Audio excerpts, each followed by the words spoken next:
Bom dia, meus amados irmãos, a graça e a paz do nosso bondoso Deus, o amor do nosso Senhor e Salvador Jesus Cristo, possa superabundar em nossas vidas hoje e sempre. Vamos continuar o nosso estudo da lição, está maravilhoso o estudo de João, capítulo 4. Essa semana estamos estudando sobre a missionária lá de Samaria, que saiu lá do poço de Jacó e entrou na cidade de Siquém, cidade de Sicar, né? Na cidade da falsidade, né? Porque Siquém, Sicar quer dizer falsidade, entrou lá com a verdade, acabar com aquela falsidade, entrou com a verdade lá, trazendo a verdade sobre Jesus Cristo, o Messias, né? E ontem, o último texto que nós lemos, lá do capítulo 4, versículo 32 até o 34, quando Cristo fala com os discípulos que tinham ido na cidade de Sicar, enquanto ele conversava com a mulher samaritana, foram comprar comida, né? Eles trazem comida e tal, e Cristo, quando eles oferecem comida a Cristo diz para ele, olha, eu tenho uma comida que vocês não podem comer agora, né? Assim, que vocês não conhecem, não vão comer agora, né? Vocês não estão sentindo o sabor, eu já tô me preparando aqui, já estou salivando para esta comida, né?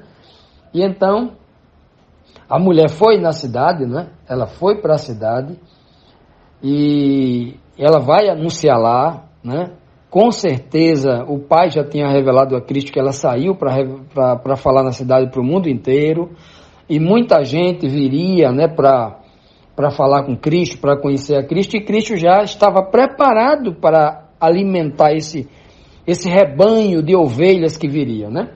E na pergunta 5, continuando esta conversa com os discípulos, que oferecia comida para Cristo, e Cristo respondia para ele, né? Para eles de forma espiritual, numa linguagem tipológica, numa linguagem simbólica, né? Falando em parábolas. Então, a quinta pergunta diz, na presença das pessoas de Samaria, que lições tentava ensinar Jesus aos seus discípulos? Cristo diz assim, né? Na presença das pessoas de Samaria, não, ali próximo a Samaria, né? Não é nem na presença da região, ali está do presente na região de Samaria, né? Não que já tinha chegado as pessoas de Samaria ali. Então vamos aqui para João 4,35 que diz, Cristo fala aos discípulos, não dizeis vós, ainda há 4 meses até que venha a ceifa, até que venha a colheita? Ora, eu vos digo, levantai os vossos olhos e vede os campos que já estão brancos para a ceifa. Cristo está dizendo assim, você não fica dizendo aí que está faltando 4 meses para a colheita? Ora, essa época era exatamente a época que faltava 4 meses para a colheita, né? Faltavam 4 meses, e nós temos até dar uma ideia de uma data específica, que época do ano era essa, né?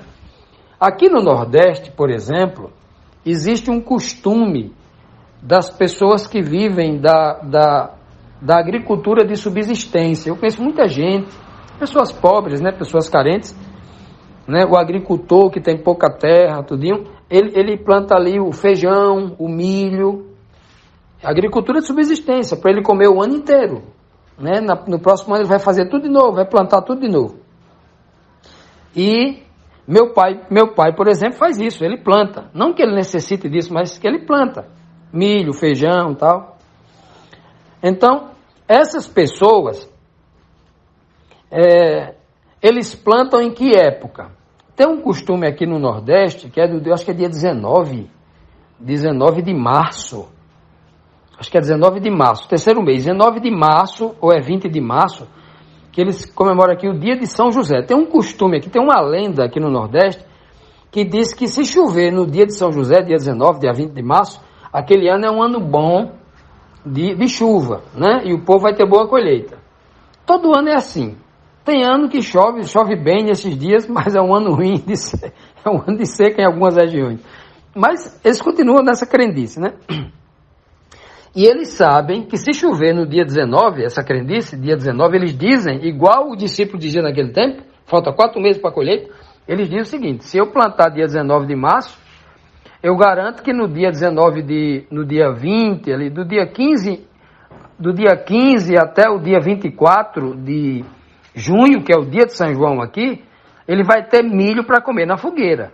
Ele vai preparar a terra ali, no dia 19 ele começa a preparar a terra, começa a cortar, começa a plantar para comer milho no São João, na época de junho. Então, 19 de março, 19 de abril, 30 dias. 19 de maio, 60 dias. 19 de junho, 90 dias. Ou seja, 3 meses depois tem a colheita. Porque ele planta aqui é diferente do que se plantava lá.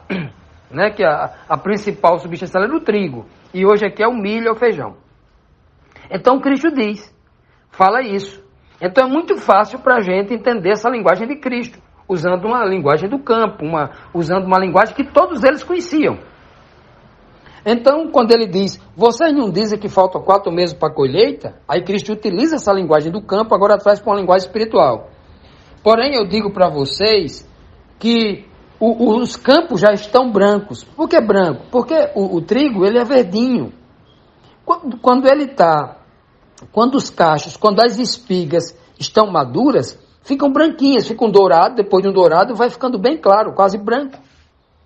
Né? Fica branco porque a cor da farinha do trigo ali, né, depois de pisado, fica branco. O pão ficava branquinho. Ou seja, está pronto de fazer o pão. Que linguagem linda, né, que ele está usando aqui. Pois bem, ele está dizendo, vocês não estão vendo, não? Que as pessoas estão maduras, prontas para ser colhidas para o reino dos céus? Estão prontas para comer desse pão e se transformar em pães também, para que os outros comam através dele a palavra? Nem só de pão vive o homem, mas de toda a palavra. O verdadeiro alimento de Deus não é o pão de trigo, mas a palavra de Deus. Cristo diz, vocês não estão vendo, não? Que levantai as vossas cabeças, né? Levantai os vossos olhos, os olhos espirituais, obviamente, né? E percebam que os campos, eu imagino que aqueles discípulos ali, tudo preso à letra morta, né? A linguagem e tal, quem sabe eles olharam de lado ali procurando, né? Ora, o trigo ainda estava brotando, e daí ia nascer, né? E eles ali, né? E Cristo dizendo, olha, vocês não percebem que os campos já estão brancos, prontos para a ceifa? Cristo está dizendo, se preparem, porque está vindo um monte de homem ali, de Sicá, de Siquém, estão vindo para cá. Nós vamos colher essas pessoas para o reino de Deus, para o celeiro de Deus. Pessoas estão sedentas da palavra, pessoas que tomaram a água, agora vêm comer o pão. Que coisa linda, o trigo, o verdadeiro pão de Deus. Que linguagem, né? Que linguagem profunda, maravilhosa, essa linguagem que Cristo usa para despertar o coração das pessoas. É mais lindo para nós hoje. Essa linguagem é muito mais linda para nós hoje, que entendemos o que ele quis dizer. Entendemos a mensagem que Cristo está dizendo. Olha, meus amados, os campos hoje, nos dias de hoje, 2023, no nosso tempo atual, os campos estão brancos, igual plantação de algodão. Estão brancos para a colheita. As pessoas nunca tiveram tão sensíveis, tão frágeis emocionalmente, tão carentes de ouvir a palavra de Deus. É verdade que muitos não querem ou não sentem essa necessidade ainda, porque o mundo os abraçou e tem enganado eles, fazendo promessas de prazeres carnais, coitados. Tem muita gente assim. Mas mesmo essas pessoas também estão carentes, elas precisam dessa palavra. Elas estão buscando a verdadeira felicidade, aonde não vão encontrar. Mas nós sabemos onde está a verdadeira felicidade, o verdadeiro alimento que sacia. Eles estão comendo o mundo. O mundo é como um criador que cria os seus animais sob ração, com ração balanceada. Uma alimentação de péssima qualidade só para engordar o animal. Assim que o mundo faz. Não é um alimento de qualidade verdadeiro, né? Pois é, meus amados, foi isso que Cristo disse para os seus discípulos, enquanto aquela mulher estava distribuindo, jorrando água igual uma fonte para aquele povo que ia beber água e agora deveria vir encontrar com Cristo, o pão da vida. E ele estava agora dizendo, meus discípulos, vocês são meus servos, eu sou o dono do campo, vamos colher, se preparem para trabalhar, porque haverá colheita. Continuando, meus amados, agora vamos para a sexta pergunta, a segunda pergunta de hoje, da terça-feira, que nos faz aqui o seguinte questionamento. ceifar vidas para o reino dos céus traz que gozo ao servo que trabalha no campo. João 4, versículo 36 e 37, Cristo diz assim, quem ceifa já está recebendo a recompensa. Coisa linda, quem ama fazer aquilo, né? Porque já está colhendo para levar para dentro de casa, está garantindo o pão dos filhos, da esposa, da família, né? Quem ceifa já está recebendo a recompensa e ajuntando fruto para a vida eterna, para que o que semeia e o que ceifa juntamente se regozijem. Porque nisto é verdadeiro ditado: um é o que semeia e outro é o que ceifa. Meus amados, o que Cristo estava querendo dizer com isso? Ele está dizendo que a alegria é de todos. Aquele que está semeando está numa felicidade muito grande. Mas foi ele que semeou. Naquela época tinha uma cultura muito parecida com a nossa hoje. Geralmente eles contratavam um grupo de pessoas, os homens, né, que tinham muita terra, os senhores, né, que tinham os escravos. Geralmente ele usava um povo mais forte para preparar a terra e um outro povo, agora um especialista em plantar, e outros para colher. Aqui no Nordeste, no Brasil, tem assim, tem uma mão de obra, uma força que planta. No Brasil hoje, os grandes senhores, né, plantam com máquinas, tratores.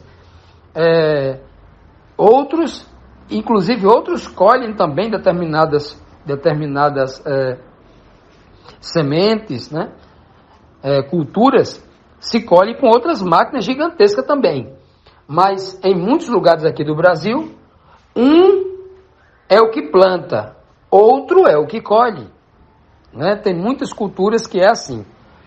E aqui Cristo está dizendo, usando essa linguagem, para dizer o seguinte: olha, vocês vão colher o que vocês não plantaram. Porque quem está plantando é uma mulher samaritana que vocês certamente não daria nada por ela, não daria nenhum valor a ela. Vejam só que essa mulher vai plantar sozinha numa cidade e vocês 12 vão colher o que essa mulher vai plantar. Essa mulher é um verdadeiro chafariz. Ela está jogando água para tudo que é canto agora. Essa mulher vai trazer tanta gente, ela vai plantar não sei quantos hectares de terra. E vocês vão colher o que ela está plantando. E assim é o reino dos céus. Quantas pessoas não estão pregando o evangelho agora para outros colherem? Quantas pessoas não ouvirão a palavra da verdade? Quantas pessoas não estão pregando o evangelho feliz da vida? Não é? É verdade que existe aqueles que plantam com felicidade, existe aquele, como diz o termo lá de Eclesiastes, me falha a memória, ele diz assim, ó, aqueles que vão plantando, chorando, né, jogando ali porque no sol quente, no calor, muito duro, né, trabalhar plantando. Aqueles que vão chorando e semeando voltarão com júbilo, grande alegria, pulando de alegria com os feixes nas costas. Que texto lindo, não é esse? Pois é, Cristo está dizendo aqui que uns são os que plantam com muito sacrifício, outros plantam com muito amor. Aquela mulher estava plantando, mas com muita alegria. Ela estava dizendo para todo mundo que havia encontrado o Messias. Ela estava plantando com muita felicidade, como já estivesse colhendo. E então, a forma como ela plantava, né, Cristo está dizendo aos apóstolos, olha, se preparem, porque essa mulher vai plantar tão bem plantado, o testemunho dela é tão poderoso, porque ela teve um encontro com o Messias, ela estava preparada para isso, estava cheia de problemas e agora o Espírito tocou profundamente nela, ela entendeu, né, entendeu o toque, embora ela não se formou em teologia não, ela sentiu o toque, é diferente. E essa mulher, ao contar o seu testemunho naquela cidade, a cidade vai se transformar num grande campo branquinho, pronto para ceifa, e vocês vão colher. Ora, os discípulos realmente ali com Cristo colheram muito, foram muitos homens ali que receberam essa verdade. E este mesmo ensinamento, meus amados, aconteceram com os discípulos, porque depois que os discípulos foram batizados com o Espírito Santo lá no Pentecoste, que Cristo ascendeu aos céus, eles começaram ali pregando, fazendo muito trabalho, e através do trabalho dos discípulos, houve muitas colheitas, inclusive através do trabalho de Pedro, de Paulo, de Tiago, de João, de todos os outros, né, discípulos e apóstolos, nós estamos colhendo até hoje. O que eles plantaram lá atrás, nós estamos colhendo até hoje. Né, porque nós já viemos depois, já encontramos, né, um campo plantado por outros. E agora que nós conhecemos um pouco desta palavra, nós agora passamos a ser aqueles que lançam a semente na terra. Lembra aquela parábola do semeador? Que o semeador saiu a semear e jogando a semente em vários tipos de solo, e uma das sementes encontrou um solo bom, fértil, propício, e aí deu 1 para 30, 1 para 60, 1 para 100, lembra? Pois bem, então nós precisamos sair também a semear, porque um dia nós fomos colhidos, agora nós vamos plantar. Não importa se a gente é quem vai colher ou se outros vão colher. A nossa alegria é em plantar. Assim como os apóstolos colheu o trabalho que outro fez, eu, Fábio Amaro, eu colho o trabalho de muita gente dá estudo bíblico, eu só continuo a ensinar algo, a ampliar o conhecimento das pessoas, que alguém já fez o trabalho todo. Nós sempre estamos fazendo isso, colhendo do trabalho dos outros. E agora, nós não podemos ficar só como aqueles que colhem. Nós também temos a obrigação de plantar. Os discípulos primeiro iam aprender a colher. Agora, depois, algum tempo depois, eles iam plantar, porque agora eles tinham certeza que quem planta, colhe.